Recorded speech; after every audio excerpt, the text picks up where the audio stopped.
Oi, turmas, tudo bem? Depois dessas nossas férias, infelizmente não podemos viajar, fazer muita coisa, mas estamos aí novamente para estudar, aprender coisas, captar coisas. Gente, eu resolvi começar com vocês pelas ligações químicas, tá? É um conteúdo ainda do segundo bimestre. Resolvi deixar ele para agora, porque é um conteúdo um pouco mais complexo e também está muito interligado a tudo que a gente vai ver no nosso terceiro bimestre, tá? Nós vamos falar nessa aula sobre as ligações químicas, a teoria do octeto e a ligação iônica. Nas ligações químicas, nós temos três tipos. Hoje eu vou dar uma introdução e vou falar. Turma, para iniciar, vamos conversar sobre a teoria do octeto. Primeiro, vocês precisam saber de uma coisa. Galera, os átomos, tá? Os átomos, eles não estão estáveis por si só. Como assim? Gente, nós mesmos, nós precisamos de coisas para nos manter estáveis. Nossa estabilidade emocional, estabilidade financeira, enfim, estabilidade no geral. E os átomos, eles também precisam. Assim como, vou dar um exemplo aqui, assim como as pessoas se casam, os átomos, eles também se casam para conseguir ficarem estáveis, tá? Tudo bem que as pessoas não ficam muito estáveis com isso, mas enfim, para os átomos dá certo. Galera, os átomos eles se juntam para se tornar estáveis, ok? Eles se ligam para se tornar estáveis no ambiente, para poder ficarem estáveis no ambiente. Se eles não estiverem ligados, sua grande maioria não está estável, tá? Ele necessita dessa ligação. E quais são os átomos que não precisam de ligação para estarem estáveis, que eles são autossuficientes por si só? Tá? São os gases nobres que eu mostrei para vocês naquela aula de tabela periódica. Falando nisso, para vocês terem noção dessa aula, vocês realmente precisam já ter visto, já ter estudado, tá? Quem ainda não viu, quem tá atrasado, volta. Quem não lembra, revisa a aula de tabela periódica e a aula de distribuição eletrônica, tá, galera? Vocês vão precisar bastante disso agora, nessa aula. Então vamos lá. Para começar, como que o átomo fica estável? Galera, um átomo, para ele se estabilizar, ele precisa ter 8 elétrons na sua camada de valência. Qual que é a camada de valência? A camada de valência é a última camada. Então, para um átomo estar estável, ele precisa de 8 elétrons nessa camada. Isso é uma teoria, chamada de teoria do octeto ou regra do octeto. Galera, essa teoria ela é válida para quase todos os átomos, mas nós temos átomos que são exceção a essa teoria, que eles não precisam de 8 elétrons, tá? E esses átomos eu não vou falar para vocês hoje, mas a gente vai ver no decorrer do bimestre, tá? Então vamos lá. Para um átomo ficar estável, ele precisa de 8 elétrons. Um exemplo que eu vou dar aqui para vocês, 8 elétrons na última camada, tá? Um exemplo que eu vou dar aqui para vocês é um exemplo do enxofre. O enxofre, se vocês olharem na tabela periódica, o número atômico dele é 16. O número atômico é o quê? Equivale à quantidade de prótons. Então, vamos lá distribuir os elétrons. Equivale à quantidade de prótons. E, gente, para um átomo, como eu disse, a quantidade de prótons é igual à quantidade de elétrons. Ó, vão lembrando aqui do que a gente já viu nas outras aulas. Então, vamos fazer a distribuição eletrônica para o enxofre. Distribuindo, na primeira camada vai ficar 1s2, depois vamos para a segunda, 2s2, 2p6. Nós já temos 10 elétrons distribuídos, faltam quantos? Faltam 6 ainda, porque ele tem 16. Então, 3s2 e 3p4. Galera, a última camada aqui, ó, é a camada 3, a terceira camada, né? Então, eu selecionei para vocês aqui, camada de valência vai ser a terceira camada é a camada de valência. E quantos elétrons a gente tem nela? 2. mais 4. Então, nós temos 6 elétrons na camada de valência do enxofre. Eu coloquei aqui para vocês, a gente vai trabalhar muito com esse tipo de representação, tá? Representação eletrônica. Aqui nós temos o enxofre, o símbolo do enxofre, e rodeado nele nós temos pontinhos. Esses pontinhos, cada pontinho representa um elétron, tá? Um elétron da camada de valência. Aqui a gente vai estar sempre falando da camada de valência, tá, turma? Então, a gente tem 6 pontinhos, quer dizer que ele tem 6 elétrons na camada de valência.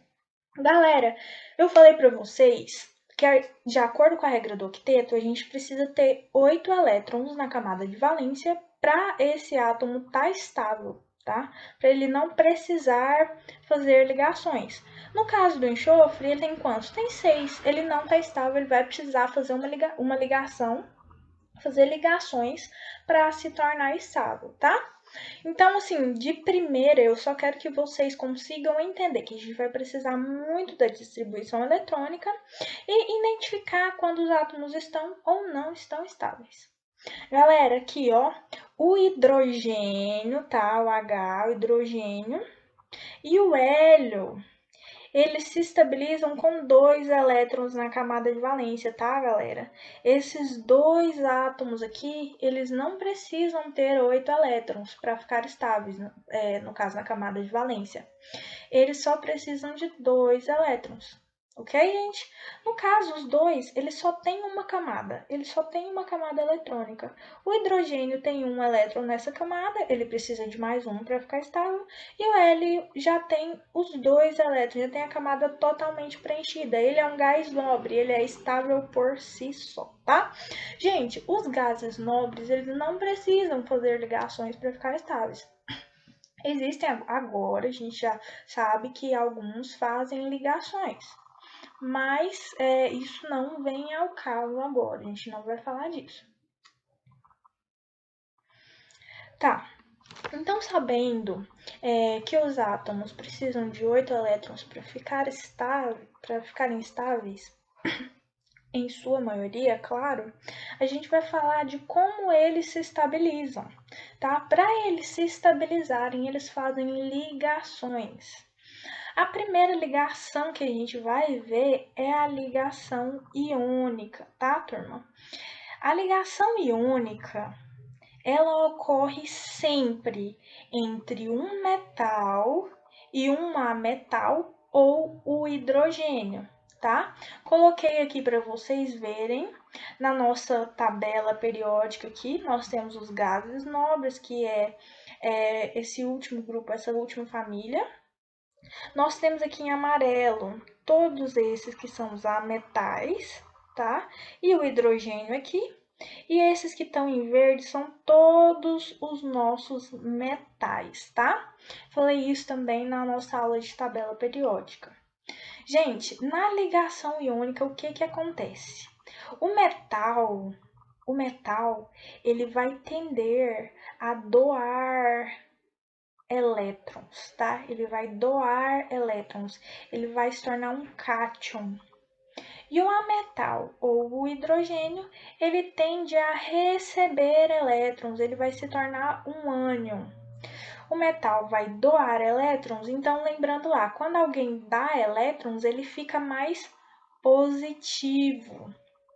Quando alguém recebe elétrons ou receber elétrons, agora eu vou ficar mais negativo. O elétron tem uma carga negativa, vai tornar esse átomo mais negativo. Então, ele adquire uma carga negativa, tá? Então, basicamente, a ligação iônica, ela se baseia em uma transferência de elétron do metal, vai transferir para o ametal e para o hidrogênio, assim estabilizando os 2 átomos. Vou mostrar para vocês como isso acontece, tá? Então vamos lá. Vou montar um composto iônico aqui para vocês. O que a gente tem que fazer para fazer uma ligação iônica entre 2 compostos? Eu peguei aqui para vocês o sódio mais o cloro. Eu tenho o elemento sódio e o elemento cloro. Lembrando, galera, eu vou relembrar de novo. Os elementos, eles são representados por uma ou 2 letras. Lembrando que uma letra vai ser sempre maiúscula. E se tiver uma segunda letra, a outra vai ser minúscula. Então, eu posso ter uma letra só ou uma letra maiúscula acompanhada de minúscula. No caso, o sódio é o nosso Na e o cloro é o nosso Cl.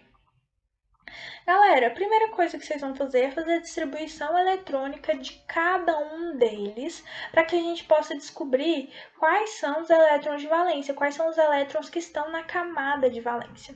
Então, eu fiz aqui para vocês. O sódio, ele tem 11 prótons. Se ele tem 11 prótons, ele é um átomo, quer dizer que os elétrons dele são 11 também. Então, vamos distribuir os 11 elétrons. A distribuição vai ficar 1s2, 2s2, 2p6 e 3s1. Ó, vamos somar aqui. 10 mais 1, 11, certinho. Camada de valência, ó, uma camada, duas, três. A terceira camada é a nossa camada de valência. E quantos elétrons eu tenho nessa camada de valência? Tem só um, né? Então, o meu sódio, ele vai ter um elétron só. Eu representei aqui daquela mesma forma que eu representei o enxofre. Sódio, Na, e uma bolinha representando um elétron que o sódio tem na camada de valência. Cloro 17, ele tem 17 prótons, tem 17 elétrons, distribuindo fica 1s2, 2s2, 2p6, 3s2 e 3p5. Olhando aqui a camada de valência, ó, é a camada número 3. Na camada número 3, eu tenho 2 mais 5 elétrons. No total, então, eu tenho quantos elétrons, gente? Eu tenho 7 elétrons. Representei aqui o cloro com 7 bolinhas ao redor, ou seja, 7 elétrons. Então, vamos lá, galera. A teoria do octeto diz que eles precisam de quantos elétrons para se estabilizar? 8 elétrons. Esses dois elementos, eles seguem a teoria do octeto, eles seguem a regra do octeto. Então, o cloro, ele tem 7. Quantos elétrons ele está precisando? Ele está precisando de mais um elétron. Com mais um elétron aqui, ele fica com 8 e fica estável. O sódio, ele tem um elétron só. Para ele se estabilizar, ele precisa de quantos ainda, gente? Ele precisa de 7 elétrons, não é? Gente, mas na ligação iônica, eu tenho a doação de elétrons por parte do metal e o recebimento de elétrons por parte do meu ametal. O que vai acontecer aqui? O cloro está precisando de um elétron só, né? E o sódio tem esse um elétron. Então, o sódio ele vai vir e vai dar esse elétron para o cloro. Sendo assim, agora, o cloro tem os 8 elétrons e está estável.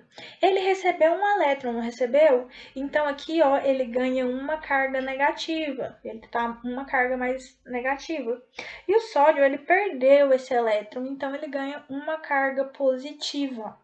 Galera, o cloro ficou estável, mas o sódio ele também ficou estável. Por quê? Porque agora eu liberei todos os elétrons que ele tinha na camada de valência e a camada de valência dele se tornou a camada anterior, tá? Olha aqui, vamos ver quantos elétrons tem na camada anterior dele, que agora é a nova camada de valência. Camada número 2. Tem 2, 6, tem 8 elétrons. Então, agora na sua nova camada de valência, ele tem 8 elétrons e está estável. Então, galera, toda vez que eu fizer uma ligação iônica, eu vou doar os elétrons, vou estabilizar o que está recebendo, mas o que está doando, ele também ficou estável, tá? Ele também está estável. Agora eu vou só representá-lo de uma forma diferente. Galera, no final vocês vão escrever da seguinte maneira: Na mais Cl menos, ou melhor, NaCl. Galera, para quem não conhece, o NaCl é o nosso sal de cozinha, tá? O que nós usamos. Tá, vamos para outro exemplo aqui. Exemplo do alumínio Al mais flúor F. Galera, eu já mostrei para vocês como faz com a distribuição eletrônica, mas agora eu vou mostrar um truquezinho que torna mais fácil para vocês fazerem isso, tá? Gente, seguinte, quando eu dei aula para vocês de tabela periódica, eu mostrei para vocês que nós temos os grupos ou famílias, também conhecido como famílias na tabela. Nós temos aqui O grupo 1, olha aqui o 1zinho aqui embaixo, é toda essa coluna, ou família 1A. Grupo 2, toda essa coluna, ou família 2A. Grupo 3, tá? Grupo 4, 5, 6. Gente, essa daqui que eu marquei com X, tá? É a nossa família B, conhecida como família B, tá? Ou grupo 3, 4, 5, 6, 7, 8, 9, 10, 11, 12. Voltando aqui, grupo 13, toda essa coluna ou família 3A. Tem gente que conhece como família, tem gente que prefere grupo, fica a critério. Grupo 14, toda essa coluna ou família 4A. Grupo 15, toda essa coluna ou família 5A. Grupo 16, toda essa coluna ou família 6A. Grupo 17, que é toda essa coluna ou família 7A. E grupo 18, que é toda essa coluna ou família 8A, os gases nobres. Galera, a partir do grupo, família agora, fica mais fácil para vocês identificar quantos elétrons eles têm na camada de valência. Presta atenção nisso para vocês não terem que usar tanto a distribuição eletrônica. Só serve, gente, para o grupo 1, 2, 13, 14, 15, 16, 17, 18, ou família 1A, 2A, 3A, 4A, 5A, 6A, 7A e 8A. Galera, o número da família, tá? Ou no caso do grupo, o segundo número do grupo, tá? Esquece o 1, só fica com o segundo número. Ele vai representar quantos elétrons eu vou ter na camada de valência daquele átomo. No caso, todos eles aqui do grupo 1 ou da família 1A tem um elétron na camada de valência. Vocês nem precisam fazer distribuição eletrônica. Você já viu que é da família 1A ou grupo 1 tem um elétron só na camada de valência. Grupo 2 ou família 2A, todos eles têm 2 elétrons na camada de valência. Grupo 13 ou família 3A, todo esse grupo tem 3, só 3, tá? Esquece um. 3 elétrons na camada de valência. Grupo 14, todos eles têm 4 elétrons, tá? 4 elétrons na camada de valência. Grupo 15, ou família 5A, todos eles têm 5 elétrons na camada de valência. Grupo 16, ou família 6A, tem 6 elétrons, todos eles na camada de valência. Grupo 17, ou família 7A, 7 elétrons. E grupo 18, ou família 8A, tem 8 elétrons, menos o hélio aqui, que vai ter 2 elétrons, tá? Então é isso. Agora, quem conseguiu entender e acha mais fácil, é só olhar na tabela periódica que já sabe quantos elétrons ele vai ter na camada de valência, não é necessário fazer distribuição eletrônica. Claro, gente, distribuição eletrônica é muito importante porque tem alguns que você não vai conseguir, no caso, todos da família B. Então vamos lá. Peguei o alumínio. O alumínio tá onde? Marquei aqui para vocês. Ó, o alumínio tá na família 3A ou no grupo 13. Então quer dizer o quê? Que ele tem quantos elétrons na camada de valência? 3. Então eu já vim aqui, desenhei o alumínio e coloquei 3 pontinhos.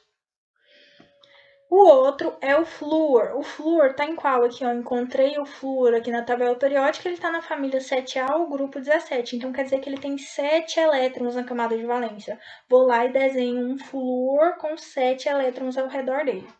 Então agora, gente, esquece esses outros dois flúors aqui, vamos começar pelo princípio. Eu tenho um alumínio e um flúor. O flúor tem 7 elétrons, precisa de quantos para se estabilizar? Um só, né, galera? E o alumínio tem 3 elétrons. Ele precisa ou 5 para se estabilizar, ou ele precisa dar esses 3. Então, gente, é mais fácil para o flúor ganhar um elétron do que o alumínio ganhar os 5 do flúor. Então, como eu já tinha dito de qualquer jeito, gente, o alumínio ele é o metal, então ele vai doar. O flúor é o metal, ele vai receber. O flúor vai receber um elétron do alumínio, tá? Recebeu um elétron do alumínio, se estabilizou. Não precisa de mais, eu não vou mexer mais com esse flúor. Mas agora o alumínio, ó, ele tem mais 2 elétrons ainda para doar. O que vai acontecer? Eu vou precisar de mais um flúor. Peguei mais um flúor, desenhei mais um flúor, seus 7 elétrons. E aí eu vou pegar esse outro elétron e vou dar para o outro flúor. Agora o flúor ficou com 8 de novo e o alumínio no final ainda tem mais um elétron. Esse um elétron vai ser dado para outro flúor. Peguei outro flúor, desenhei, coloquei os elétrons e dei aqui, ó. No final, o alumínio ficou com nenhum elétron naquela camada, a camada sumiu, passou a ser a camada anterior, ele já está estável. E os flúors agora têm 8 elétrons bonitinho. No final, eu precisei de um alumínio, então eu coloco a L só, tá? E precisei de quantos flúors para estabilizar todo mundo? Precisei de 3 flúors, então vou escrever AlF3. Por quê? Porque eu usei 3 flúors e um alumínio apenas. Outro exemplo, eu tenho o magnésio Mg mais o nitrogênio N. Então, identificando o magnésio aqui, o magnésio está onde? Na família 2A ou grupo 2. Então, ele tem quantos elétrons na camada de valência? 2, né, galera? Coloquei aqui, Mg2, 2 pontinhos. E o outro é o nitrogênio. O nitrogênio está aqui, ó, no grupo 15 ou família 5A. Ou seja, ele tem 5 elétrons na camada de valência. Desenho um nitrogênio com 5 elétrons. Galera, o magnésio é um metal, o nitrogênio é um metal. Então, o magnésio vai doar para o nitrogênio. Gente, o nitrogênio tem 5, ele precisa de 3 para estabilizar. Peguei esses 2 do magnésio e dei para ele. Esquece esse aqui, ó. Agora, os 5 que ele já tinha, mais os 2, ele ficou com 7, ainda tá faltando 1. Então, o que vai acontecer? Eu vou precisar de outro magnésio para doar um para ele. Esse magnésio vai lá e doa um elétron apenas para o nitrogênio. Agora, esse nitrogênio está estável, esse magnésio aqui está estável porque ele já doou, mas esse aqui ainda está precisando doar mais um, né, para ele ficar estável. Então, vou lá e pego outro nitrogênio. Desenho nitrogênio, dou um elétron para ele. Esse magnésio ficou estável e agora eu tenho um nitrogênio com 1, 2, 3, 4, 5 elétrons e mais esse aqui que foi doado por esse magnésio.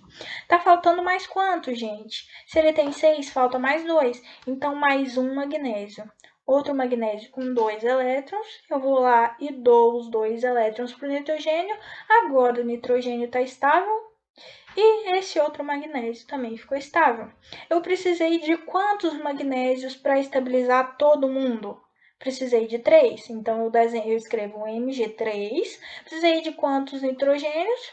2 nitrogênios, Mg3N2. E é assim que eu vou escrever ao final, tá bom, galera? Sempre o metal à frente e o ametal depois, tá? E escrevendo embaixo a quantidade de cada um que eu. Então, galera, para finalizar, vamos falar das principais características de um composto iônico. No caso, se os átomos fizeram ligação iônica, se eles se estabilizaram por ligação iônica, é um composto iônico que eles vão formar. E eu vou falar dessas características deste composto. Os átomos compostos eles são dispostos em uma estrutura chamada retículo cristalino. Ou seja, galera, compostos iônicos formam cristais, tá? Formam cristalzinhos.